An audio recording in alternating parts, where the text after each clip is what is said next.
When you think of Scotland, what do you think of? William Wallace, clans, the lands on which we live. In this video, we'll look at all three. So if you're interested in the people, places and events in Scottish history, then click the subscribe button at the bottom right of the screen and ring the notification bell to be told when I upload new videos. In the meantime, let me tell you a story. This is the second in a series of videos where I'm looking at clan lands. But not with kilts and fudge and kitch-packed tartan and shortbread tins, but the land itself and what's happened here down the centuries. This is my story of Clan Wallace lands. Now there are three things that I need to address. First, lands held by groups or individuals change over time. And that's the same for these territories. So, for better or for worse, the reference that I've taken for this series is the clan map published by History Scotland. And today, we're going to look at their definition of the lands occupied by the most famous name of all, Wallace. The second thing that we need to understand is that having a name isn't the same as belonging to a clan. Clans are a kinship group descended from an eponymous leader from whom they take their name, and a bloodline that flows through the centuries. Of course, the name Wallace means Welshman. So think of the many Flemish people who came to Scotland with different families and histories and then often adopted the same name, Fleming.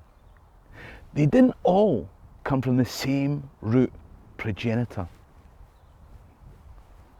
So there surely would have been many Welshmen called Wallace, but one that interests us is Alan Wallace, the father of our patriotic hero William. He was granted lands from the Crown in Ayrshire under the feudal system. Now, the fact that there were later Ayrshire Wallaces at Craigie Castle who gained those lands by marriage from the Lindsay clan demonstrate this second point. But there's a third point to be made. You see, on the one hand, we might think of the leader of a Highland clan as the father of the children in English, or in Gaelic, Clown, a trustee of the land who could be removed or replaced. The feudal system under which Alan Wallace held lands was very different. Feudalism isn't kinship, even though the bonds formed would no doubt be strong.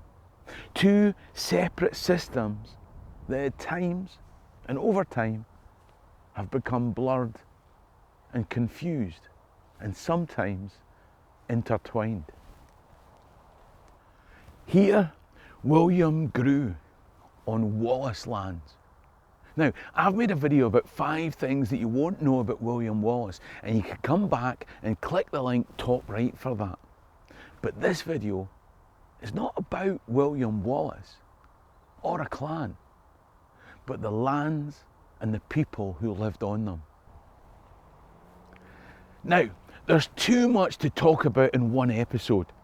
We could talk about golf and how in Prestwick a club was formed in a pub and had a course laid out by the famous Tom Morris, became the first course to host the Open Championship and was captained by the Earl of Eglinton, from whom this park gets its name.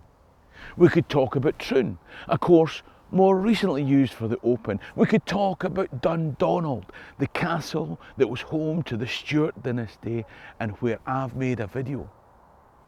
Top right, top right. Kilmarnock is the biggest town in the area, but it's a Johnny-come-lately. It didn't get its charter till 1592. So I've centred most of our thoughts around Irvine, first granted borough charter in 1249. Ayr might have been slightly earlier, but Irvine is in the centre rather than the edge of Wallace lands. And a dispute about who of the two had precedence was settled in favour of Irvine by Robert II's charter in 1372. nobody had heard of a Killie pie. So there's an end to it. Eglinton Country Park here is on the edge of Irvine. It's the perfect place to summarise the history of the area. There are the Surley Hill prehistoric standing stones. If by prehistoric you mean rubble from a modern open cast mine that stood in its end when the mine was played out. But what is real is the village of Dreghorn, now subsumed into Irvine. There's been a large settlement there since 3500 BC, down through Neolithic to Iron Age to medieval. It could be one of the oldest continually inhabited villages on this island. It's the birthplace of John Boyd Dunlop, who invented pneumatic tyres for bikes. And you can celebrate that by enjoying the cycle paths around this park. Like every self-respecting Scottish tourist attraction, this park has a ruined castle. Ruined now, but once this place was the location for the biggest and most inspirational medieval reenactment pageant ever. You see, in the 17th century, Ayrshire had seen battles fought between Covenanters and the Crown. But the first half of the 19th century saw Whigs and Tories fight out the political landscape of Westminster. If you were a Whig, you were for modernity, frugality and enlightenment. Tories were much more likely to celebrate the Gothic, the Romantic, the traditional. And it was amidst the tension of these ideas that Queen Victoria was to be crowned in 1838. And Lord Melbourne, the Whig Prime Minister, announced that the coronation would include the traditional medieval banquet at Westminster Hall. Gasps of horror, gadzooks, forsooth, and jings, crivens, help my bob. The Earl of Eglinton announced that he'd put on a lavish extravaganza in the grounds of the castle here. Armour was made, men were trained, tents were sewed, pavilions were readied, and 100,000 people came from far and wide, including Prince Louis, France's future Napoleon III. There was an arena for tilting, knights to joust, eclectic visitors dressed in medieval garb. It was lavish, it was indulgent, it was the greatest show on earth. And it pished it down. Talking about the greatest show on earth, you know that I'm touring my stand-up comedy Scottish history show, Stories of Scotland, across Canada in 2024. I will be in Toronto on the 27th of April, and that starts the Canadian tour. So click the link top right for tickets and dates and all the information. I'll see you there munching on maple syrup. It became the inspiration for other medieval celebrations and nightly tournaments in the Victorian era. And where better than the lands that had borne our William Wallace? Wallace lands were surely a place for warriors, a place of military might. And in those Victorian times, they would be that again. Much of the area's fortunes had been based in the harbour at Irvine. There's not much activity there now, but the Irvine site of the Scottish Maritime Museum gives an idea of the hubbub of activity back in the day. It had been ideal for trade, close to the Irish Sea and later Atlantic waters. This had encouraged shipbuilding. When Rabbie Burns lived in Irvine, he famously became great friends with a sailor called Richard Brown. But by Victorian times, both trade and shipbuilding had been moving up the Clyde estuary to Glasgow, Port Glasgow and Greenock. But Wallace lands were about to get an unexpected new birth. You see, on the 3rd of September 1864, there was an industrial accident across the North Sea in Stockholm. 5 people were killed when a shed used for the production of nitroglycerin blew up. One of the victims was Emil Nobel, whose family ran the business. His elder brother Alfred was determined to find safer explosives, and by mixing liquid nitroglycerin with a solid substance, he created something that was dynamite. Nobel wanted to open a factory in Great Britain, but the earlier Gunpowder Act of 1860 didn't anticipate nitroglycerin or dynamite, and its rules were too restrictive to allow for Nobel's project. Even when London passed a new act, it didn't quite solve the problem. It just wasn't practical to set up a factory in England. And then a bunch of guys from Glasgow said, "You want to blow shit up, you say? Have you thought of Saltcoats?" Strings were pulled, wheels were oiled, and before you knew it, across there, Nobel Industries was formed in 1870.